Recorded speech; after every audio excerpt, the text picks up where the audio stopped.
Okay. So, welcome to Nicholas House lockdown renovation project.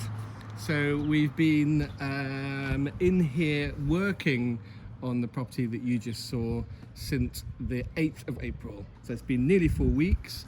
I'm just going to show you what we've been doing so far. So, we'll cross the road and go in.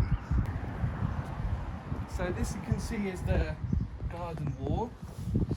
And that was completely overgrown before with ivy and lots and lots of bramble and suckers, and so that was a big job to clear that. We'll show you that in a minute. This is the front door, but it's not in use at the moment because it's actually structurally not sound.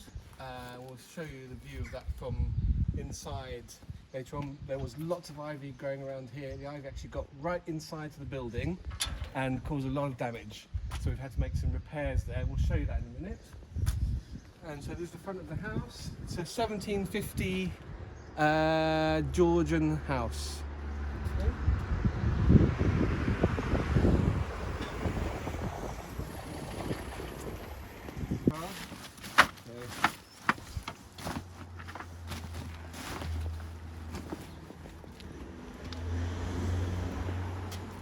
Side entrance, so just to have a little pan around the yard here.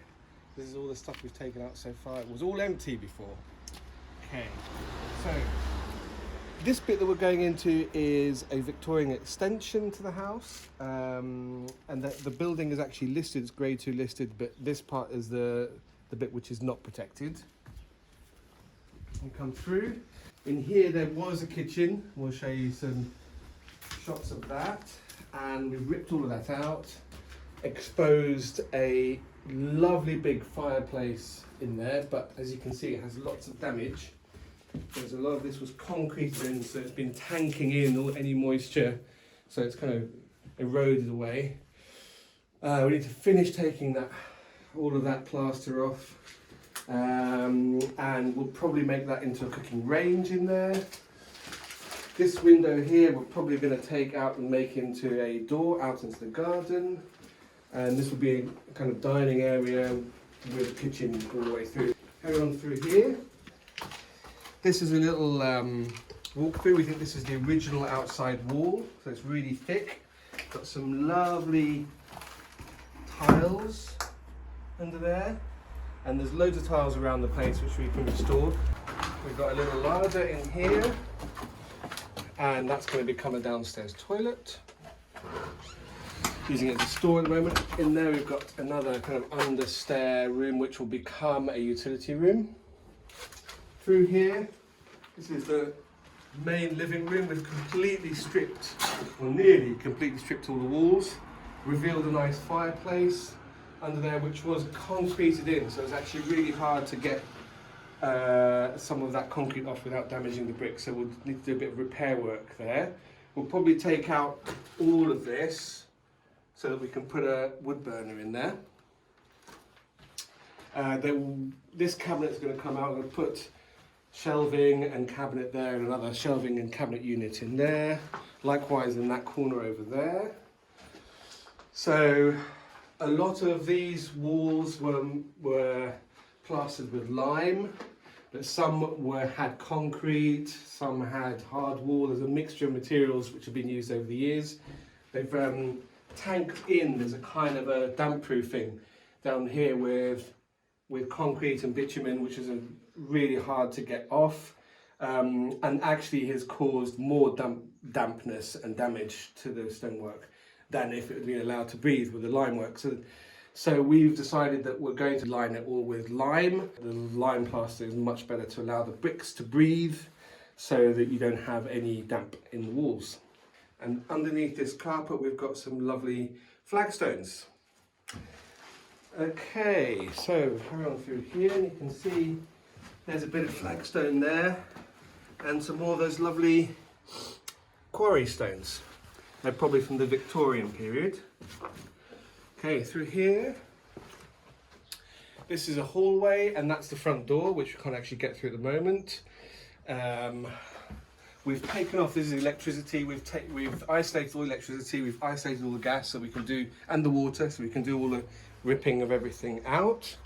And you can see we've totally stripped that down. This area here in front of the front door, the roof had collapsed, the beams were completely rotten, and so we had to remove the joists and the rafters and have those replaced, and that part of the roof rebuilt. That's all done, but we still need to put a lintel over that front door and bring in a new front door and frame. This was very, very damp, and it had massive ivy roots growing in right in through these walls, and were really difficult to get out. So that's a really good job done. We'll probably put plaster over here. This is rotten underneath, so we're going to take this bit of boarding out here. But from this point onwards, you can see some lovely tongue and groove, which we're going to keep in. Tongue and groove panelling. This is coming off here as well, so we can plaster the whole of the wall here. We've taken out what was a kind of a telephone unit or cabinet there, and we're going to extend the stairs to the wall. That window there originally was a long window. We're going to restore that. And let's go and have a look upstairs. It's quite a nice little panelled doorway there.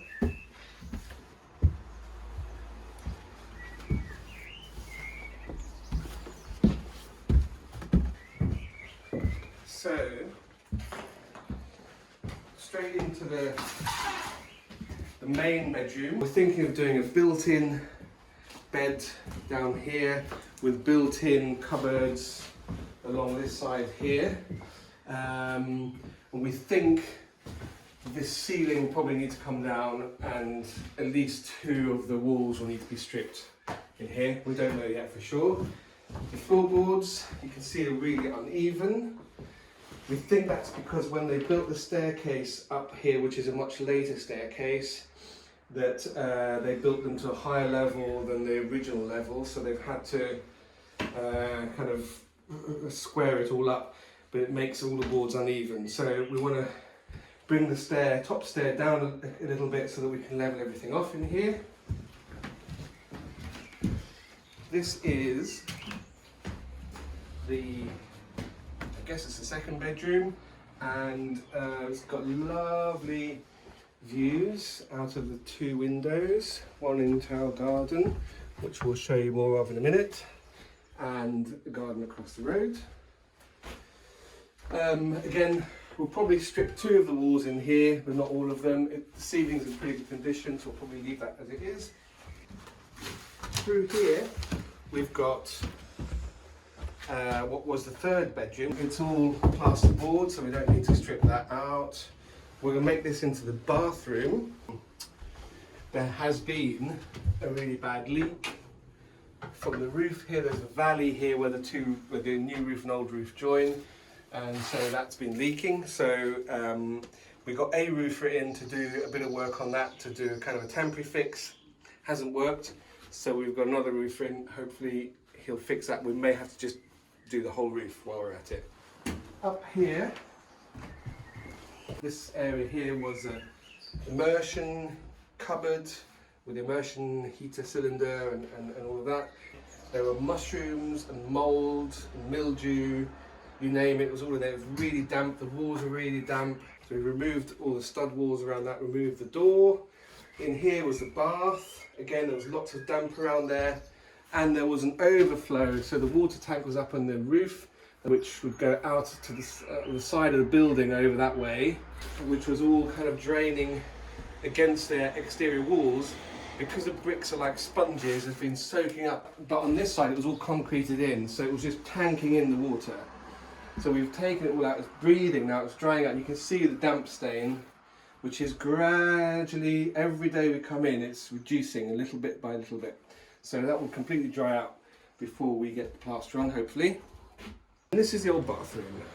So we still haven't removed it, although we have isolated the water, so we just need to take the units out. And this stud is also coming down, and that, so this whole area will become one big landing cum study. So we're imagining there'll be a nice big bookcase in the back wall here, big table here, nice window seat. There'll be a lovely space, and we'll have a kind of a wood and window partition here with a sliding part so that you can actually close the area off and make it into an ensuite if you want to use it as a third bedroom. Okay, shall we have a look?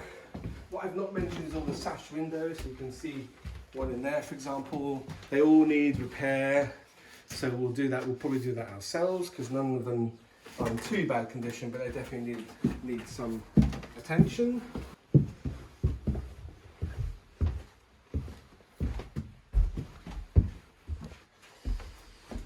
Okay, out into the garden. We're just standing where there used to be a porch, a kind of a lean-to porch to the side exit into the garden. This has all been removed apart from this door and frame. I don't know why we haven't taken it down. We don't know whether we'll replace it or not. I quite like it as it is, but we probably need something over the doorway. We'll probably make that into a double French doors. Come through, you can see there's a little pond here. It's very sweet. We're probably going to get rid of it so that we can have this as a terrace area. This window is the window from the kitchen, which we're making to a, again, probably double French door out of the kitchen diner area. You can see that window over the staircase. Yeah, you can see where it's been blocked, so we're going to make that into a nice, restore it back to the original window that it was. So here is a lovely lean-to shed, and you can have a look inside and you can see we found that our water stopcock is in here, weirdly. Also we found a drain at the back. This is obviously used to be used as somebody's workshop. You can see those beautiful mushrooms. They're the mushrooms that were growing inside the immersion cupboard inside. Yes, and this we think we're going to turn into a sauna. Yes, a sauna. And come through, we got a beautiful shed over there. Probably difficult to get into right now, but again, it needs to be made watertight. Now, this garden used to be completely overgrown to here, so actually, when we acquired the property, we didn't know what was in this garden because it was completely overgrown and nobody knew what was in it. So we've had to totally take down all of the suckers and all of the overgrowth. It was like primary stages of forestation, and we've revealed a shed, a greenhouse, a couple of pagodas, and actually quite an extensive little garden. There's a nice little path here which takes you down to a gate, which is the gate that you would have seen on the street. And there's a few trees which we get to identify. This one here we thought was dead, but it's actually blooming very, very kind of reluctantly, but we think we might be able to save it. We think it might be a fruit tree. We think there's a couple of fruit trees. There's quite a lot of ashes in here, which we probably going to get rid of because they're actually weeds. They're all growing out. They're growing out of brickwork and foundations and places where we don't really need or want them. You can see this is all stuff which has come out of the house, including the bath and loads of timber from all the studs, all the ironwork from all the plumbing that we've taken out. And over there is bags of rubble, which we're having a bit of a waste issue. Getting rid of waste during the lockdown has been a real challenge, so we're just having to store it until we can move it out. So there you go. Do you want to see the view of the house from the back? You can probably see that the roof is in need of a bit of attention, especially along the hip over there. The repair that we've already done over the door, you can see over there with the nice neat flashing along the edge.